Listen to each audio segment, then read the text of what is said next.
Sabarimala സ്വർണ്ണക്കൊള്ളയിൽ D മണി എന്ന ബാലമുരുകനെ പ്രത്യേക അന്വേഷണ സംഘം വീണ്ടും ചോദ്യം ചെയ്യും. അന്താരാഷ്ട്ര മാഫിയയുമായി ബന്ധമുള്ള സംഘം കേരളത്തിൽ നിന്നും പഞ്ചലോക വിഗ്രഹങ്ങൾ കടത്തിയെന്ന പ്രവാസി വ്യവസായിയുടെ മൊഴിയിൽ കൂടുതൽ വ്യക്തത തേടുകയാണ് ഈ ചോദ്യം ചെയ്യലിന്റെ ലക്ഷ്യം. അതിനിടെ ദേവസ്വം ബോർഡ് മുൻ അംഗങ്ങളായ KP ശങ്കരദാസിനും N വിജയകുമാറിനും വീണ്ടും നോട്ടീസ് അയച്ചെങ്കിലും ഇന്ന് ചോദ്യം ചെയ്യലിന് ഹാജരായേക്കില്ല.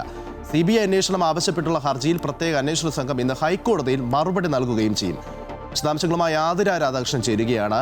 അതിന് ഈ ശബരിമല സ്വർണ്ണക്കൊള്ളയിൽ ഈ ഡി മണി എന്ന ഈ പറഞ്ഞതുപോലെ വളരെ നിർണായകമായിട്ടുള്ള മൊഴി നൽകിയ ഒരു വ്യക്തിയുടെ വിവരങ്ങൾ കഴിഞ്ഞ ദിവസം പുറത്തു വരികയുണ്ടായി. പക്ഷേ ഇതുവരെയും അതുമായി ബന്ധപ്പെട്ടുള്ള കൂടുതൽ വിശദാംശങ്ങൾ ഇനിയും ലഭിക്കേണ്ടതുണ്ട്. മറ്റൊന്നാണ് ഈ പറഞ്ഞതുപോലെ ശങ്കരദാസ് അടക്കമുള്ളവർ ചോദ്യം ചെയ്യലിന് ഹാജരാകില്ല എന്ന് പറഞ്ഞ് മാറി നിൽക്കുന്നത്.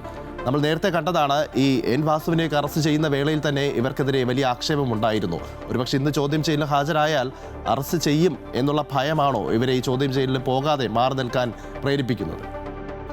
വിജിൻ, തീർച്ചയായും ശബരിമല സ്വർണ്ണക്കൊള്ളയെ സംബന്ധിച്ചിടത്തോളം ഓരോ ദിവസവും ഈ കണ്ണികളുടെ എണ്ണം കൂടുന്നതല്ലാതെ അതിനൊരു അന്ത്യമുണ്ടാകുന്നില്ല എന്നുള്ളതാണ്. കാരണം നിലവിൽ ഏതായാലും ഈ വ്യവസായിയുടെ ഒരു മൊഴിയുടെ അടിസ്ഥാനത്തിൽ ഡി മണി എന്ന് പറയുന്ന ഡയമണ്ട് മണി എന്നും ഇയാൾ അറിയപ്പെടുന്നുണ്ട്. ഈ ദിണ്ടുകൽ സ്വദേശിയായിട്ടുള്ള ബാലമുരുകനെ പോലീസ് ഏതായാലും ചോദ്യം ചെയ്യുമെന്നാണ് നിലവിൽ അറിയുന്നത്. പ്രത്യേക അന്വേഷണ സംഘം അതിനുള്ള നീക്കങ്ങളൊക്കെ തന്നെ ആരംഭിച്ചിട്ടുണ്ട്. ഈ അന്താരാഷ്ട്ര മാഫിയുമായി ബന്ധപ്പെട്ടുള്ള ഇവിടെ നിന്നും പഞ്ചലോക വിഗ്രഹങ്ങൾ കേരളത്തിൽ നിന്നും അല്ലെങ്കിൽ ശബരിമലയിൽ നിന്നും പഞ്ചലോക വിഗ്രഹങ്ങൾ കടത്തിയെന്ന ആരോപണമാണ് നിലവിൽ ഈ വ്യവസായി ഉന്നയിച്ചിരിക്കുന്നത്. അതിൽ ആ മൊഴിയിൽ ഒരു വ്യക്തത വരുത്തുക എന്നുള്ളതിന്റെ ഭാഗമായിട്ടാണ് ഈ ഡി മണിയുടെ അല്ലെങ്കിൽ ബാലമുരുകന്റെ ഒരു ചോദ്യം ചെയ്യലിലേക്കൊക്കെ തന്നെ പ്രത്യേക അന്വേഷണ സംഘം കടക്കാനുള്ള ഒരു തീരുമാനത്തിലേക്ക് എത്തുന്നത്. അതുപോലെ തന്നെ കഴിഞ്ഞ ദിവസം ഉണ്ണികൃഷ്ണൻ പോറ്റിയെയും അതുപോലെ തന്നെ സുധീഷ് കുമാറിനെയും ഒക്കെ പ്രത്യേക അന്വേഷണ സംഘം ചോദ്യം ചെയ്തിരുന്നു.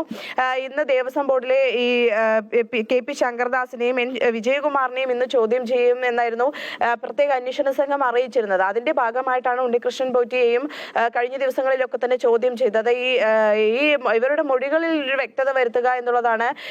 ഈ ഉണ്ണികൃഷ്ണൻ പോറ്റിയുടെയൊക്കെ മൊഴികളുടെ അടിസ്ഥാനത്തിലാണ് ദേവസ്വം ബോർഡ് അംഗങ്ങളെ ചോദ്യം ചെയ്യാനുള്ള ഒരു നീക്കത്തിലേക്ക് പ്രത്യേക അന്വേഷണ സംഘം നീങ്ങിയത്. പക്ഷേ നിലവിൽ ഏതായാലും ഈ ഇരുവരും ചോദ്യം ചെയ്യലിന് ഹാജരാകാനുള്ള ഒരു സാധ്യതയില്ല എന്നുള്ളതാണ്. കാരണം ഈ ചോദ്യം ചെയ്യലിൽ ഈ മൊഴികളെ സാധൂകരിക്കുന്ന തരത്തിലാണ് ഈ ചോദ്യം ചെയ്യൽ നീങ്ങുകയാണെങ്കിൽ ഒരുപക്ഷെ അറസ്റ്റിലേക്കൊക്കെ കടക്കാനുള്ള സാധ്യതയുണ്ട്. ഇത് മുൻകൂട്ടി കണ്ടുകൊണ്ടായിരിക്കാം ഒരുപക്ഷെ ഇന്ന് ചോദ്യം ചെയ്യലിന് ഹാജരാകാനുള്ള ഒരു സാധ്യത നിലവിൽ ഏതായാലും ഇല്ല. അതേസമയം ഈ ശബരിമല സ്വർണ്ണക്കൊള്ള കേസ് CBI ഏറ്റെടുക്കണമെന്ന് ആവശ്യപ്പെട്ടുകൊണ്ടുള്ള ഹർജിയിൽ സർക്കാരിന്റെ ഒരു മറുപടി ഏതായാലും കോടതി തേടിയിട്ടുണ്ട്. അതിനുള്ള മറുപടിയും ഇന്ന് പ്രത്യേക അന്വേഷണ സംഘം നൽകും. ഈ കേസ് ഏറ്റെടുക്കാൻ തയ്യാറാണെന്ന് CBI നേരത്തെ തന്നെ അറിയിച്ചിരുന്നതായിട്ടുള്ള വാർത്തകളൊക്കെ പുറത്തു വന്നൊരു സാഹചര്യത്തിലാണ് നിലവിൽ ഏതായാലും കോടതി ഇന്ന് സർക്കാരിൽ നിന്നും ഇത്തരത്തിലൊരു മറുപടി തേടുന്നത്. ഏതായാലും അന്വേഷണ സംഘം അതിലും ഇന്ന് ഒരു മറുപടി നൽകാനുള്ള സാധ്യതയാണ് മുന്നിലുള്ളത്. ശരി, എന്തായാലും ഈ സ്വർണ്ണക്കൊള്ളയിൽ ദേവസ്വം ബോർഡ് മുൻ അംഗങ്ങളായ KP ശങ്കരദാസും N വിജയകുമാറും ചോദ്യം ചെയ്യലിൽ നിന്ന് ഹാജരായേക്കില്ല. ഏറ്റവും പ്രധാനപ്പെട്ട കാര്യം ഈ മുൻകൂർ ജാമ്യം വരുന്നതുവരെ, അതിലൊരു വിധി വരുന്നതുവരെ കാത്തിരിക്കാമെന്നാണ് ഇരുവരും ഇപ്പോൾ പ്രതീക്ഷിക്കുന്നത്.